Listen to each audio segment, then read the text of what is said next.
Welcome back, everyone. So today we're actually going to be going over how to remove bling. And if you've seen the last two bling videos, I showed you how to apply flat back crystals and also clusters. This manicure is the one that we did the flat back crystals to. It's been 3 weeks. As you can see, the crystals are still perfectly attached, and you can definitely still see the bling from those Swarovski.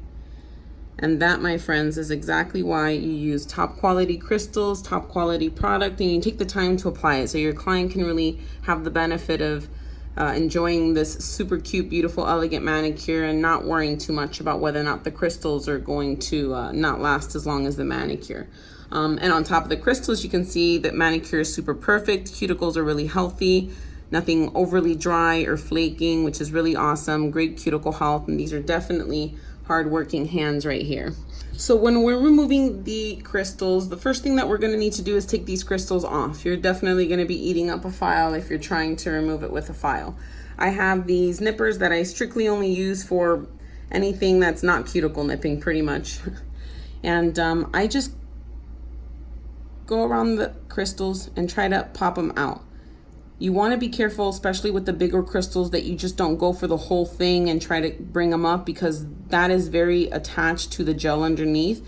And it is very possible that when you go to remove that crystal, the gel along with whatever nail is attached to that gel is going to pop off. It's going to be a little uncomfortable and definitely damaging to the nail bed. So you want to just use the tips of your shears and go around those edges.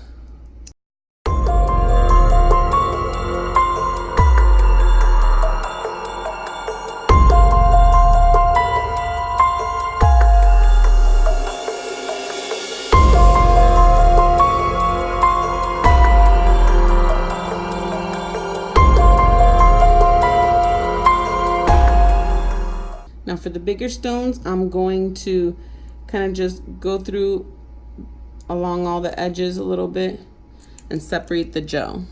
Because this one's a much bigger stone, it has a lot more gel on it. And if you're really careful, these stones really don't get scratched up too much, depending on your client's wear. And I'm more than happy to keep stones for my clients if they want to reuse them. For the most part, we just kind of knock them all off. I have so many different varieties, and clients rarely ever go for the same look, but sometimes we feel a little bit better knowing that we're not throwing perfectly good crystals away. So if you're careful, you can definitely reuse these.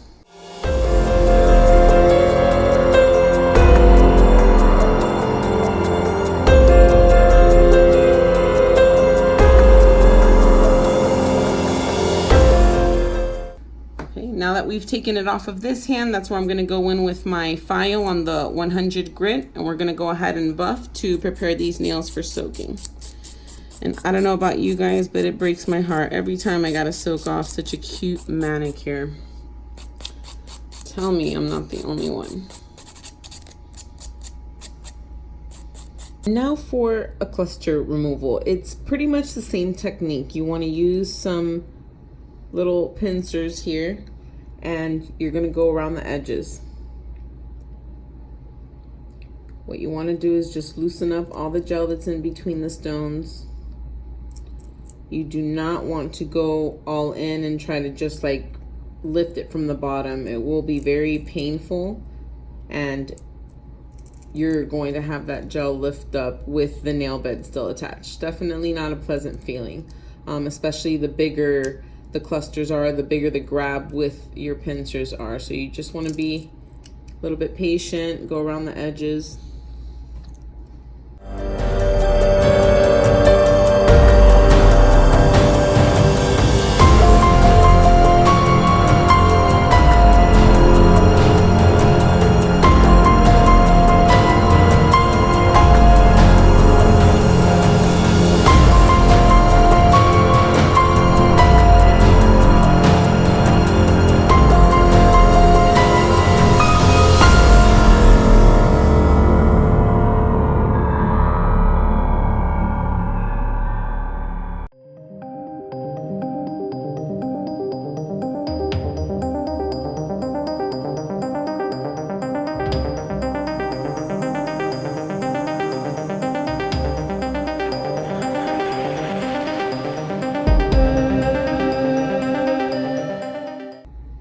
Once I get one stone off, I'm able to really go in there and scrape off the gel that's spread over the gels on the crystals on the inside. It definitely becomes a little bit easier, but you still want to be careful that you just don't go all in and try to rip it all up.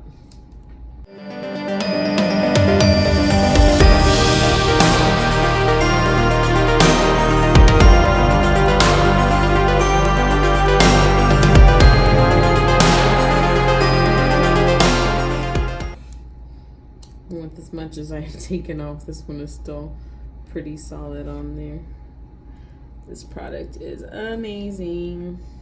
And since I always wear my manicures for so long, I just am so excited that I can have my crystals on just as long and not really have to worry about it.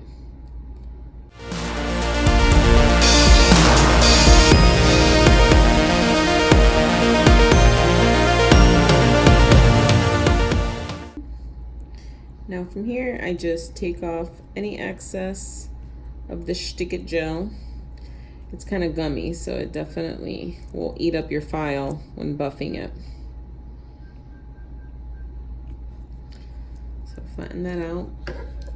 And then from here, I just go about my normal soak off process. I'll start filing my nails. I'll actually file this one last because all that gummy stuff on there, it's gonna eat up the nail file really good.